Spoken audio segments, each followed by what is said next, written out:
Hey, what's up, plant people? Hey, normally this is where I would talk about how this is the show where we talk to some very cool plant people about the cool plant people things they do. Today's different. It's been a trying week here in my world. I'm Vikram Baliga, by the way. I'm your host of this whole podcast thing, this Planthropology podcast. It's been a long week for a bunch of reasons. And one of those reasons is that today, actually, so this is the 28th. It is a Wednesday, if you care to know, is the 1 year anniversary of my granddad passing away. And I'll talk about this a little bit more coming up, but you may remember, if you've been following along for a while, that I defended my PhD dissertation on the 29th of last year, July 29th, 2020. And my granddad had passed away the night before, and I actually didn't know until the next day. I got to see him the night before he passed away, which was, it was a gift from God, and not something I expected. I hadn't planned on going to see him. There was a whole thing that we don't need to go into, but I did get to see him for half an hour one last time. But it's been a week for a lot of reasons. But all day I've just been thinking about him and how. He's the whole reason that I got into plants to begin with, and how everything that has happened in most of my life has been influenced in some way by this man. And so the past, semester, several months I've spent as a lecturer and a teacher guy at Texas Tech, and all of that, it goes back to him. And so, I'm for today's episode, I had some other plans for this week, and I wasn't feeling it. I couldn't do it. I don't know if you know how it is, but I just couldn't do it. But this is going to be a repost of a little tribute episode I did for him shortly after he passed away last year. And so if you haven't listened to it, I hope you do. It was for him, not for anyone else, not even really for me. But yeah, so I'm going to probably not play music. If you're okay with it, we'll just take a moment of silence in a second, and then you'll get to hear last year's episode about my granddad. So thanks for listening. Thanks for following along. If this isn't your cup of tea, I get it. Just go back and listen to some other plant stuff and get ready for more plant stuff next week. But for now, here is a tribute to a good man.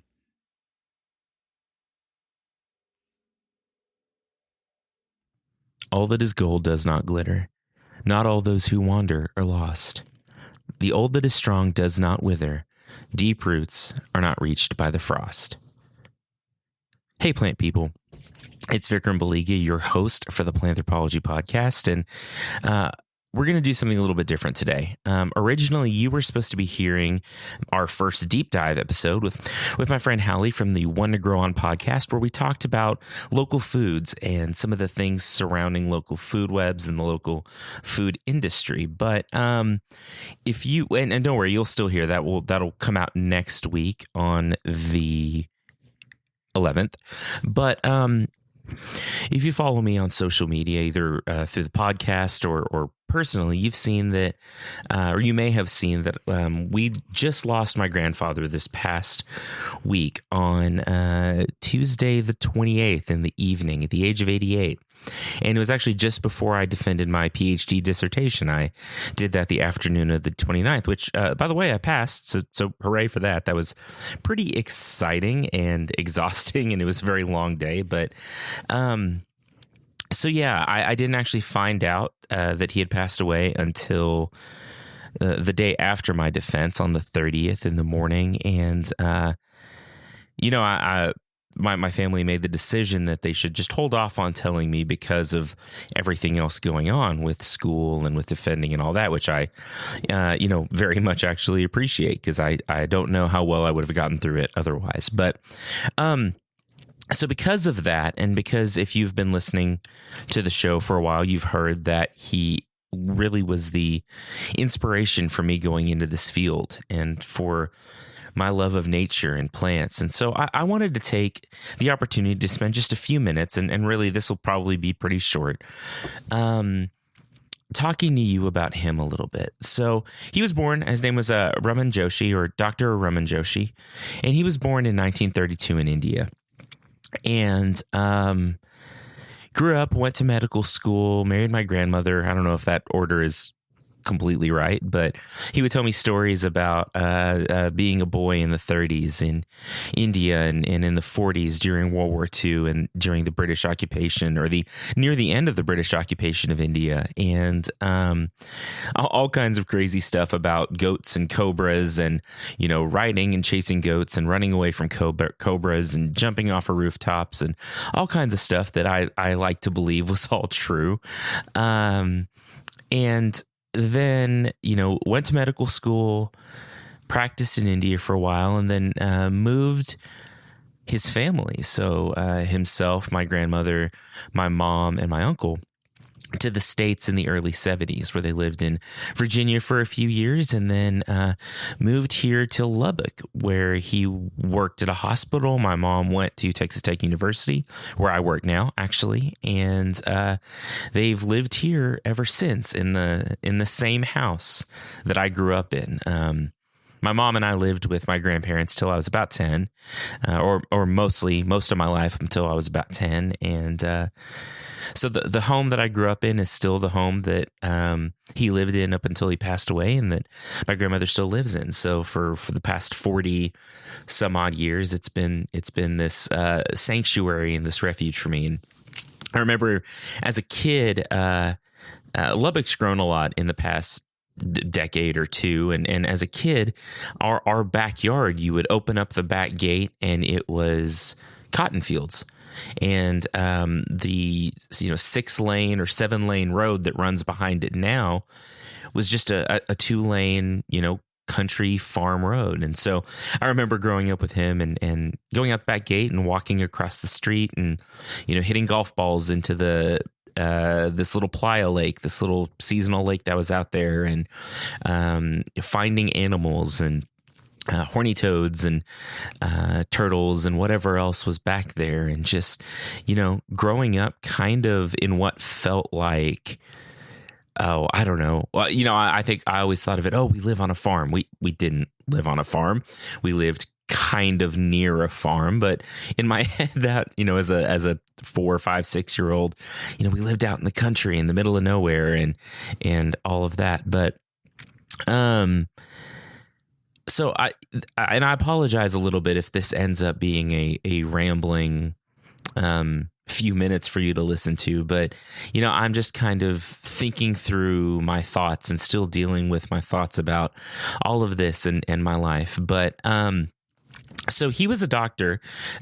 He did everything from deliver babies to do family practice. He spent most of his career in family practice, and he ran a clinic here in Lubbock called the Parkway Clinic for quite a number of years. I believe 10 or 15, maybe more years in what was then and is still kind of a rough part of town, and for a variety of reasons, and one of the things I remember the most is I, spent my summers kind of at the doctor's office with him. My mom, when I was little, went back to graduate school, and so I spent a lot of time with my grandparents at the clinic. And gosh, the thing that I remember the most about those times was the way he treated people.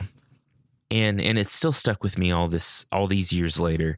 This was what, 20 plus years ago at this point. But the way he treated people, from his office staff to their families, to the patients that came in, he was, I think, the kindest man I've ever met. In a time when you could still do things like this. I say you could. I don't know if he was supposed to or not, but that never really stopped him. In a time when, before the insurance system and our medical system was the way it is today, he would take whatever people could pay him for his services. I remember during the summer a few years, he would accept baskets of vegetables, onions and peppers and whatever else people could give him, eggs sometimes, or literally whatever a person could pay. He would take that as payment, because he had this crazy idea as a doctor that someone's financial status was not a good enough reason for him to not treat them. So I remember we would go home a lot of times, I think sometimes to my grandmother's chagrin, because bell peppers don't necessarily pay the power bill. But we would go home with all these vegetables, and he loved to cook. So he would teach me about how to cook all these different things. And we would plant some seeds in the backyard, sometimes from things that he got from the clinic. And so my love of gardening and my love of nature and plants and really honestly my love of people started at an early age by watching this man's example. And there's a picture of me somewhere, and I may put it on social media in the post that goes with this, of me probably 3 or 4 years old, the age that my son is now, standing out in the backyard, staring at corn plants with my hands on my hips. And I have no idea what I was thinking at the time, but I remember the happiest points in my childhood were the times that we were outside gardening. And I'm sorry if I don't make it all the way through this without, getting emotional and having to cut parts out, but he could grow anything, y'all. He had this amazing, I don't know what it was. It's something that even as a horticulturist with 3 degrees at this point, I cannot replicate. But he could grow absolutely anything. From different vegetables to flowers to things that really should not have grown in West Texas. We still had it. Vegetables, stuff like that. And I remember him always being willing to just try new stuff. If we had seeds, if we got seeds, if we had something that he wanted to plant, we would plant it and it would go in the yard and we would eat it. And it was wonderful. Growing up, we had this apple tree in the backyard, and it was a garbage apple tree, guys. It really was. If I'm being objective about this, it like dreamed about being as good as a Macintosh tree, or a Macintosh apple. It just not great. Fruit wasn't great. Didn't taste good. It had borers. It had diseases, but it was there. Right. And so we hung a swing in it and we built a little tree house in it. And we did all these things with this tree. And I believe we finally had to cut it down when I was maybe a teenager, or, maybe 12, 13. And I remember being so sad about this tree coming down. And I have some kind of memory that is not real clear, but of what the words he actually said were. But I remember talking about, how much I loved this old tree for whatever reason. And him just saying, we'll plant something else. And so he did. He planted some other trees in the backyard. And now there's an apricot tree and a pear tree and this cherry tree that has never given us a single cherry, but is still there. And so he always balanced this passion for nature with a practicality about it, that things serve their purpose.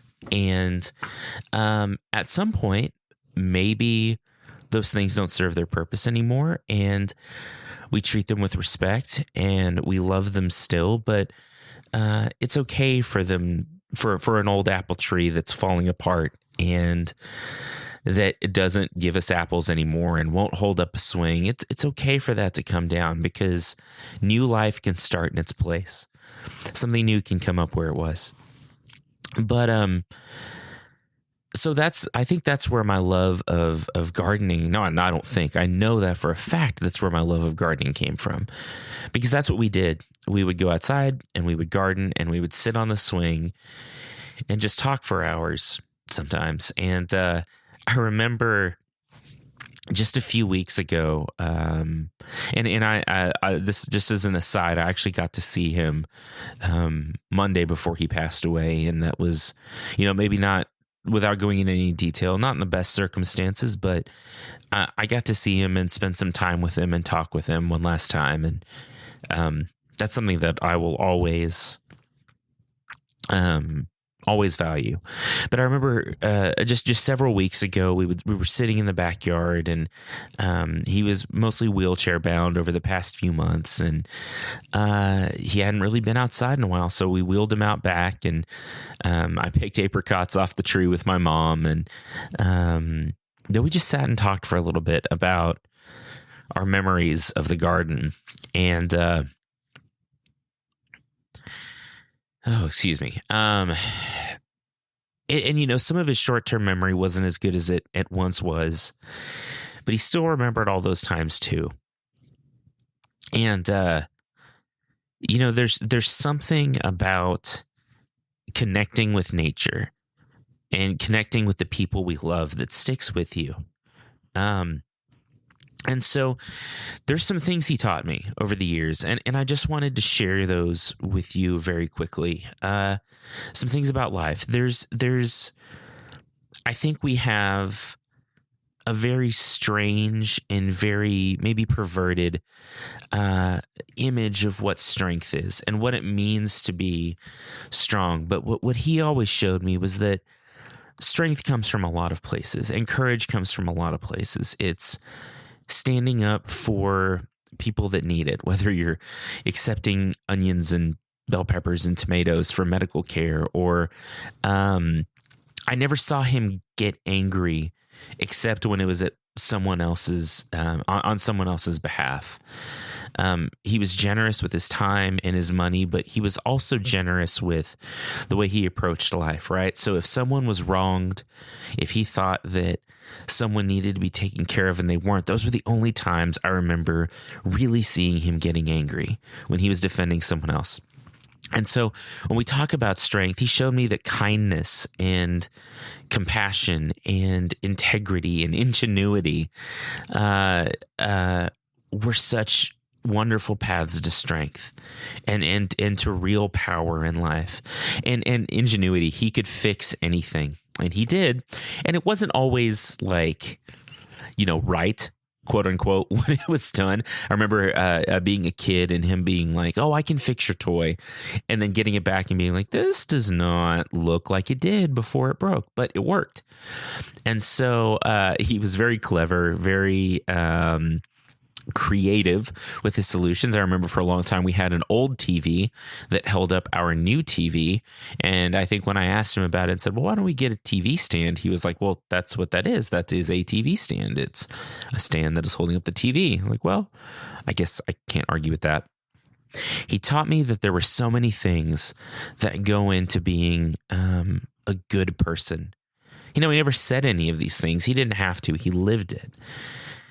And when I look at what our world today needs, maybe it's a 5'6" tall giant who was brave enough to do maybe things that were against what his colleagues thought, and sometimes even what his family thought was right, because or what he should do because they were right. He was not afraid to do the right thing. Maybe our world needs more people that are humble. You would never hear him talk about himself.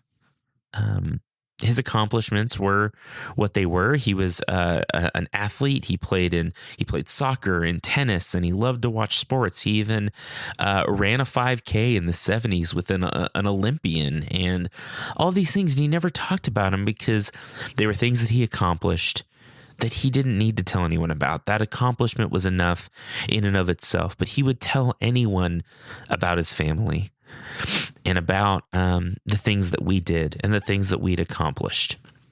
He was always so proud of all of us. And so maybe that humility and that selflessness is what we need today. Maybe a love for nature, whether it was plants in the garden or the turtles he would find near lakes or on the road and bring home and put in the backyard and feed. I remember for years we had a little box turtle sanctuary, and it was just, and I say that probably pretty loosely. He would pick them up and we would put them in the backyard and feed them lettuce and stuff, and then they would crawl out under a fence and disappear. But that wasn't the point. The point was not hanging on to them. The point was giving them maybe some kind of kindness in the short term. And y'all, I don't know. I don't know where I'm going with this. I know I'm just rambling, but I wanted to share with you a little bit about a humble life, that was so much bigger and so much more impactful than he would have ever let you believe. He served here as a doctor for 30 years, 40 years before he 30 years before he finally retired when I was in high school. And I remember the number of people at his retirement party, and it was amazing. It was this Indian restaurant here in town that's still there, actually, and it was packed wall to wall. Every booth was full, every seat was full, with his colleagues and a few of his former patients and his friends and people that were just honoring him. And unfortunately, at his funeral this weekend, we had a little ceremony. I'm recording this on Sunday night. So Saturday night, we had a little ceremony where we sang some hymns of sorts and things like that. And then today was the actual funeral. And unfortunately, because of COVID, there weren't a lot of people there. But I know that a lot of people still cared. Because of just, I hear it from other folks, and I know a lot of people wish they could have been there. But, he would have not wanted the fanfare. He would not have wanted the whole big deal made about him. But his family was all there and all of that. So I want to encourage you in a couple of ways today. I want you to just, maybe follow the example of a kind, humble man, and just take solace in the impact you can have on the world just by being kind and just by being good and by loving nature and by saving a turtle from getting run over in the road and by caring for an apple tree until you couldn't anymore and then putting something new in. Just by being good. The world lost a good person this past week, a truly a good man. And I don't just say that as his grandson. I think he's the kind of person I aspire to be and I hope to be. And I know that I fall short a lot, but he's the kind of person I aspire to be. And so I want you to take solace in that you can have an impact just through your kindness, whether it's to nature, whether it's to other people, or anything in between. Your kindness and your goodness matter. So I want to leave you with just a couple of quotes, and for no other reason than that I like them and that they remind me of him. And so the quote I opened with was from Lord of the Rings, and it was part of the poem that Tolkien wrote about Aragorn. If you know the story, blah, blah, blah. So I think a lot of people, I've seen a lot of tattoos out there that say not all those who wander are lost. But the part that always stuck out to me was that deep roots are not reached by the frost. And so the frosts of time, the frosts of growing up, and the frosts of just a world that is dark and broken right now, if you have deep roots planted by your family, by those that you love, your friends, whoever else, those endure. And so I would encourage you to plant deep roots for the people that you love and for the future and for our society. The things you do today matter. Next, there's a quote that is attributed to be a Greek proverb. I don't know. Greeks get a lot of credit for a lot of things. This one seems to hold up, but it goes a little something like, a society grows great when old men plant trees under whose shade they know they shall never sit. And same kind of thing, right? We plant the seeds for a better world, which he certainly did, and he certainly has. And I see those seeds growing in so many aspects of my life. And every time my son smiles, he has the same smile that my granddad did. And I see that there. And the final is kind of a last rites of sorts that is done in traditionally in a lot of Indian funerals. And I didn't understand the words as we were saying them, but my grandma translated it for me and then made me fix it 2 or 3 times when I wrote it down wrong. But I'm going to leave you with this one last thought. or this one last prayer, as it was. Lead me from untruth to truth. Lead me from the darkness to the light. Lead me from death to immortality. Peace, peace, peace.